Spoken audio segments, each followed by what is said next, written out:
مسئلہ جو آپ حضرات کے سامنے ہے وہ بہت اہم ہے اور بڑا پیچیدہ مسئلہ ہے۔ ہمیں کوشش یہ کرنی ہے کہ ہر پہلو سے کچھ نہ کچھ ایسی بات ضرور سامنے آ جائے جس سے آپ کو یہ محسوس ہو کہ آج کا یہ اجلاس یہ اپنی نوعیت کا بالکل الگ اجلاس ہے، یہ اسے کیوں بلایا گیا؟ اس کے لیے سب سے پہلے تیر مت کیجیے، یہ سب سننے والے ہیں، سب کو آواز جا رہی ہے، آواز تیر مت کیجیے، بالکل آہستہ کر لیجیے، جتنا ہے اس کا 25% ختم کر دیجیے آپ، سب کو آواز جا رہی ہے۔ تو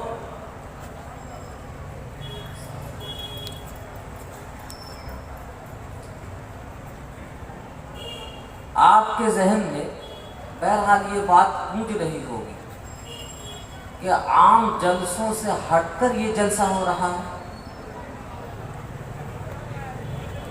اگرچہ کچھ اس میں رواجی چیزیں بھی بہت ساری آ گئی ہیں، اور اس کو پہلی مرتبہ میں نے صرف اس لیے برداشت کر لیا ہے کہ ابھی پہلی مرتبہ میں بھی آپ کے سامنے ہوں اور آپ بھی میرے سامنے ہیں، لیکن آگے اگر ایسی نوبت آئے گی تو ایسا آپ نہیں دیکھیں گے۔ عموماً میں اپنے اہل علم احباب سے یہ گزارش کیا کرتا ہوں کہ دیکھیے، جب عقائد کے مسائل ہیں، جہاں عقائد کے مسائل بیان کیے جائیں تو وہاں ہڑبونگ میں نہیں بلکہ سنجیدہ ماحول میں اس کو بیان کیا جانا چاہیے۔ کیوں؟ عام مسائل اگر ہیں، روزہ ہے، نماز ہے، حج ہے، زکوٰۃ ہے، خیرات ہے، دینی معاشرت ہے، نکاح ہے، طلاق ہے، برادریوں کے درمیان خرافات ہیں، ان کے اصلاح کی باتیں ہیں، یہ سب باتیں ایسی ہوتی ہیں کہ عموماً لوگ جلسوں میں سنا ہی کرتے ہیں، سنتے ہی رہتے ہیں۔ اگر کوئی بات ایک آدھ چھوٹ گئی تو وہ آدھی بات کہیں اور سے ملا کے سمجھ لیتے ہیں کہ یہی بات رہی ہے، اور کوئی اس سے فرق نہیں پڑتا۔ لیکن عقیدے کا مسئلہ ایسا ہے کہ اگر اس میں کوئی بات خدا نخواستہ چھوٹ گئی، رہ گئی، بیان کرنے سے یا سمجھنے سے، تو دونوں کا نقصان ہے۔ عقیدہ اتنا اہم مسئلہ ہے، اتنا نازک، کہ اگر اس میں سننے والے جتنے لوگ ہیں اس میں کسی نے آدھی ادھوری بات سمجھی، یعنی وہ مشکوک ہو گیا، متزلزل ہو گیا، اس کو شک ہو گیا پورے طور پر یقین کرنے میں، تو وہ بھی نقصان دہ، اس کا ایمان چلا جائے گا۔ تو عقیدے کی باتیں جب بھی بیان کی جائیں تو بہت سنجیدہ ماحول میں، سنجیدگی کے ساتھ، ہر کچھ بیان کرنا ضروری نہیں، لیکن جتنا بیان کیا جائے وہ پوری بات کہی جائے۔ اب ذرا مجمع ہمیں یہ بتائے کہ آپ حضرات کتنا وقت ہمیں دیں گے، کتنا ساتھ دیں گے، تاکہ اس کے اندر ہی میں اپنی بات پوری کروں۔ گاڑی جو ہے ویسے ٹائم کے حساب سے مولانا پورے 1 گھنٹے لیٹ چل رہی ہے۔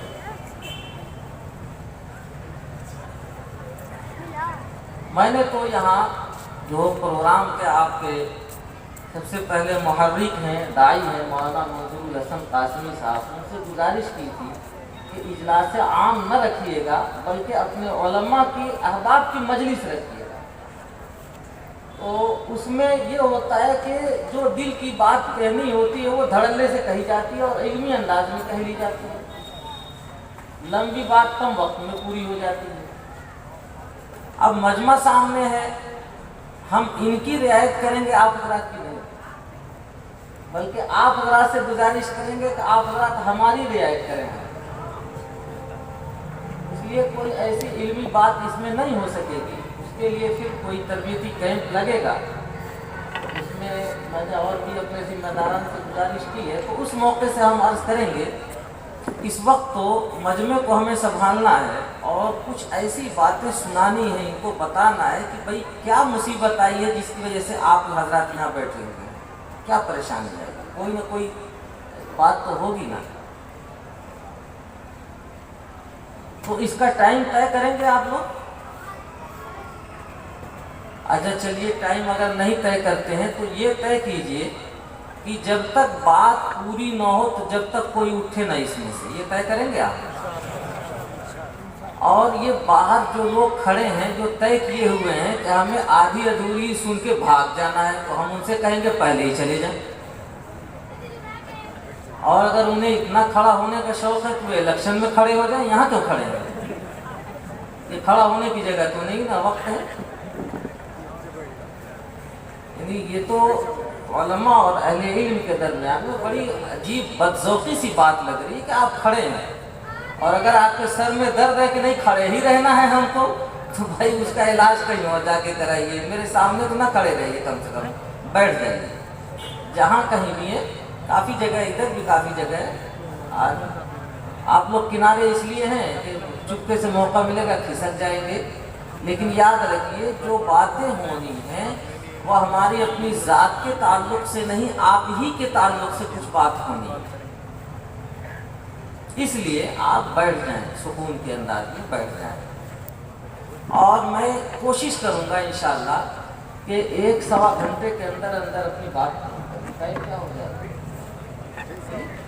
9:15 ہو گئے، یہ تو 1.25 گھنٹے گاڑی لیٹ ہو گئی۔ چلیے کچھ آپ دعا کریں گے، کچھ ہم کوشش کریں گے، تو انشاءاللہ کم وقت میں کام کی بات ہو جائے گی۔ میں نے اسی مناسبت سے قرآن پاک کی ایک آیت تلاوت کی ہے، اور ممکن ہے کہ میرے سے پہلے بہت سارے ہمارے اکابر علماء نے بھی اس آیت کو پڑھی ہو، اس آیت کو پڑھا ہو، اس کا معنی مطلب بتایا،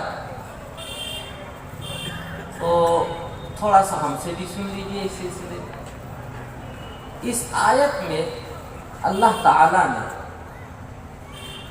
بڑا پیارا ایک پیغام دیا ہے مسلمانوں، پوری دنیا کو پیغام دیا کہ مسلمانوں یاد رکھو اللہ تعالیٰ کا تمہارے اوپر ایک بڑا احسان ہے،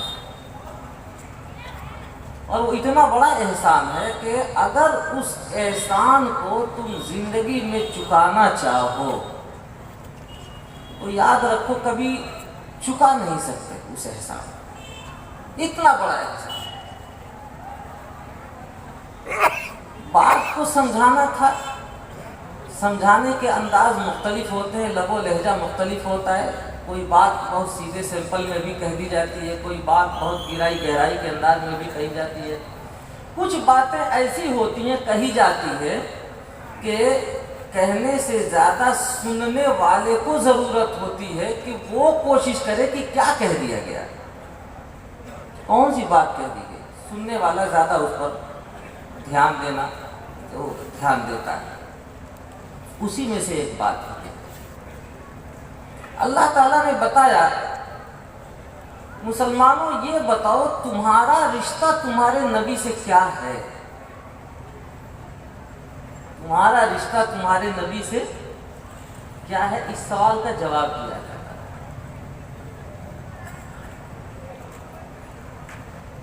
ہمارا رشتہ ہمارے نبی سے کیا ہے یہ تو ہم سب کو معلوم ہے نا جی، تو ذرا بولتے رہیے، نہیں معلوم ہے تو آپ تنہا کیوں بول رہے ہیں؟ یہ لوگ قرضہ کھائے ہیں کیا کسی کا جو نہیں بول رہے؟ یہ کیوں نہیں بول رہے؟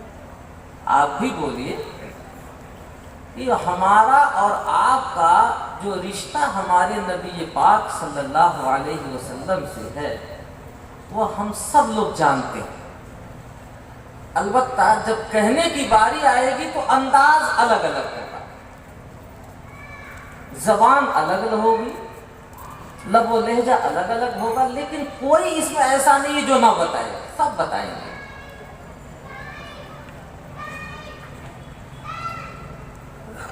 اسی درمیان ایک بات اللہ تعالیٰ نے بھی کہی ہے اور کہا کہ دیکھو میں بتاتا ہوں تمہارا رشتہ تمہارے نبی سے کیا ہے، وہ میں بات بتا دوں؟ تیار ہیں آپ؟ میری آواز جا رہی ہے پیچھے تک ہے؟ آواز صاف ہے؟ دیکھیے اگر کوئی بات مجھ سے رہ جائے تو مہربانی کر کے ہمارے بعد یہاں کے جو مقامی علماء ہیں بشرطے کہ صحیح عالم دین ہوں اور صلاحیت والے ہوں، دو شرطیں ہیں، صحیح عالم دین ہوں اور اچھے عالم دین ہوں، ان سے پوچھ لیجئے گا اگر کوئی بات رہ جائے، کوئی سمجھ میں نہ آئے۔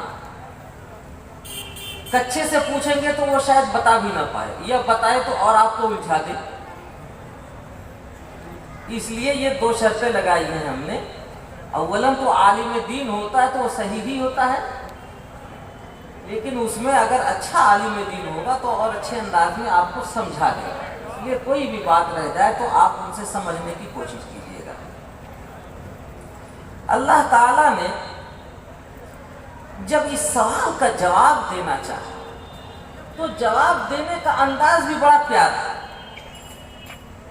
بڑا پیارا، اور ایسا پیارا انداز کہ اس کے لیے پڑھا لکھا ہونے کی ضرورت نہیں، پڑھا لکھا بھی سمجھے، ان پڑھ بھی سمجھے، گریجویشن کیا ہوا وہ بھی سمجھے، جو جاہل ہو وہ بھی سمجھے، چھوٹا سمجھے بڑا سمجھے، جوان سمجھے بوڑھا سمجھے، عورت سمجھے مرد سمجھے، سب سمجھیں اس چیز کو، ایسا پیارا انداز اپنایا۔ اللہ فرماتے ہیں کہ دیکھو تمہارے نبی سے جو رشتہ ہے وہ صرف اور صرف یہ ہے، وہ باپ بیٹے کا رشتہ ہے۔ کیا رشتہ ہے؟ باپ بیٹے کا رشتہ ہے۔ نبی ہوتا ہے پوری امت کے لیے، پوری ملت کے لیے روحانی باپ، اور پوری ملت، پوری امت جو ہوتی ہے وہ نبی کی اولاد ہوتی ہے۔ ما کان محمد ابا احد من الرجال، محمد صلی اللہ علیہ وسلم دیکھو جسمانی اعتبار سے تمہارے باپ نہیں ہے تمہارے میں سے کسی کے، استثناء جو کیا جا رہا ہے، بتایا جا رہا ہے کہ ولیکن رسول اللہ، لیکن وہ اللہ کے رسول ہیں۔ کیا مطلب اللہ کے رسول ہیں؟ تمہارے جسمانی باپ نہیں لیکن وہ تمہارے روحانی باپ ہیں، ولیکن رسول اللہ وہ خاتم النبی کی بات اتنے تک پوری ہو جا رہی تھی، لیکن پھر بھی اللہ تعالیٰ نے ایک جملہ اور ارشاد فرمایا کہ وہ ایسے روحانی باپ ہیں، ایسے شفیق مہربان باپ ہیں کہ یاد رکھو اب ایسا شفیق مہربان باپ تم کو دنیا میں کوئی اور دیا جانے والا نہیں ہے۔ تو ہمارا اور آپ کا رشتہ ہمارے نبی سے کیا ہے؟ بولیے کیا ہے؟ باپ بیٹے کا رشتہ ہے۔ بول کیوں نہیں رہے آپ کو؟ بولنے کے عادی نہیں لگتا، خالی سننے کے عادی ہیں جی؟ ہاں مولانا صحیح کہہ رہے ہیں، بہت دیر ہو گئی، بات صحیح ہے۔ اسی لیے عقیدے کی بات جب بھی ہو تو دیکھیے اس میں تمہید نہیں، طولانی نہیں۔ برین جو اللہ تعالیٰ نے بنایا نا، اس کی بھی ایک کیپیسٹی ہے۔ گلاس جو بنایا ہے بنانے والے نے تو اس کی ایک کیپیسٹی ہے، ایک گلاس میں ایک بوتل پانی ڈالیں گے تو کچھ رہے گا کچھ گرے گا۔ چلیے اب کے بعد برداشت کر لیجیے، لیکن آپ ہمارے ساتھ بولیے تبھی میں بولوں گا، بولتے رہیے تبھی میں بھی چلوں گا۔ میں دن بھر کا تھکا ہوا ہوں، آپ تو ابھی 1-2 گھنٹے پہ بیٹھے ہوئے ہیں، تھک گئے آپ، اور آپ کو تھکنے کی شکایت اس لیے بھی نہیں کرنی چاہیے کہ یاد رکھیے ان علماء کا احسان ہے جو آپ کو بتا رہے ہیں، آپ کا کوئی احسان نہیں ہے ان کے اوپر، یہ تو ان کا احسان ہے جو آپ کو بلا رہے ہیں، بتا رہے ہیں۔ ابھی بیماری آئے گی سمجھ میں تو آپ بتائیے گا کہ جو میں کہہ رہا ہوں صحیح کہہ رہا ہوں غلط کہہ رہا ہوں۔ ہمارا رشتہ ہمارے نبی پاک صلی اللہ علیہ وسلم سے کیا ہے؟ باپ اور بیٹے کا ہے۔ اب بتائیے کہ دنیا میں باپ بیٹے کا رشتہ کسی یونیورسٹی میں پڑھایا جاتا ہے؟